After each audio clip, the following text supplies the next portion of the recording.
In California, advocates, workers, and politicians are trying to pass into law a bill that protects the rights of domestic workers.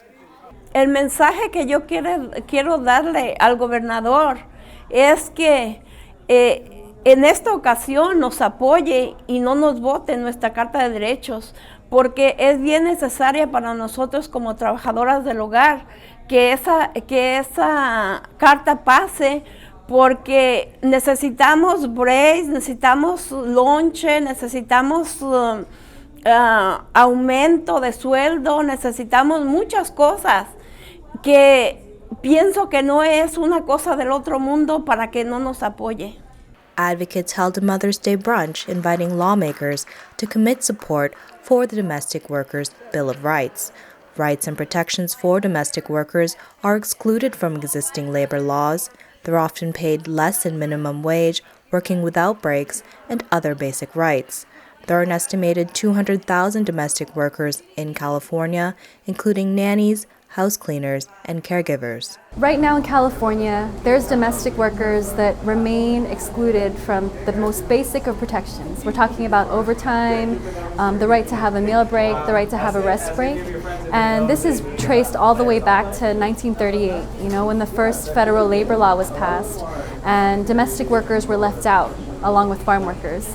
And this is because, the African Americans who at the time were the domestic workers and were the people working in the fields were still being discriminated against, and there were Southern lawmakers that didn't want to open the doors of equality to them, and to this day, domestic workers are still the ones that are left behind. And so there's some domestic workers that are caring for the elderly, caring for people with disabilities, caring for children, and they're still not having protections to be able to have a rest break after 4 hours of work. And so this bill is about really fixing that. And so we feel like this bill is a basic thing that isn't even reaching for the sky, it's not reaching too high, it's asking for basic human rights for people that do really important work for California. Assemblymember Tom Ammiano is the author of Assembly Bill 241 that provides basic rights for domestic workers.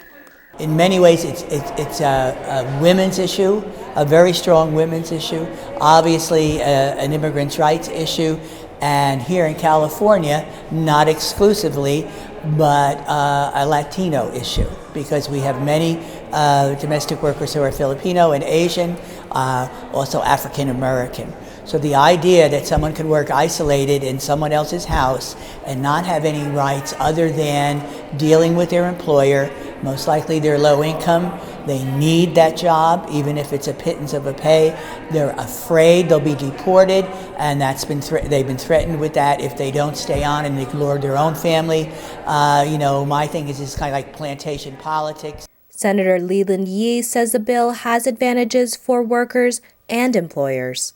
What it also does is to establish a formal relationship between the employer and employee, so that you don't have a situation where the employee, the domestic worker, is scratching his or her head and says, well, gee, what is it that the employer is supposed to do for me?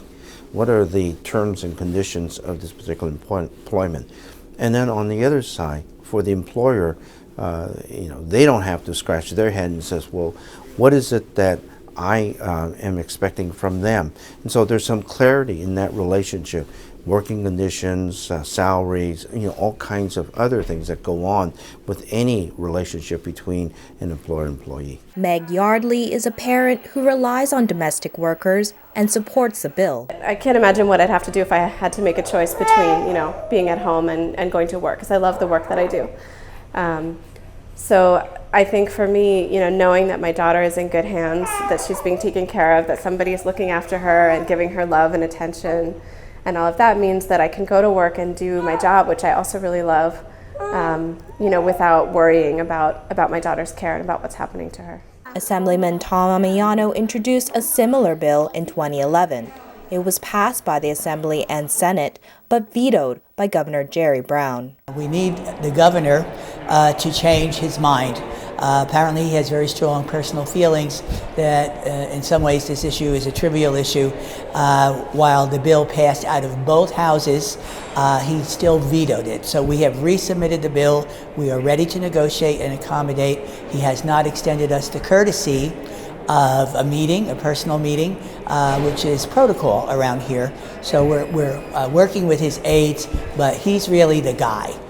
In an April 24th hearing, individual home care companies and advocacy group California Association for Health Services at Home, or CASA, said the bill would, quote, drastically increase the cost of home care and make live-in care completely unaffordable, especially for the elderly and disabled. Thus, clients would turn to an underground economy.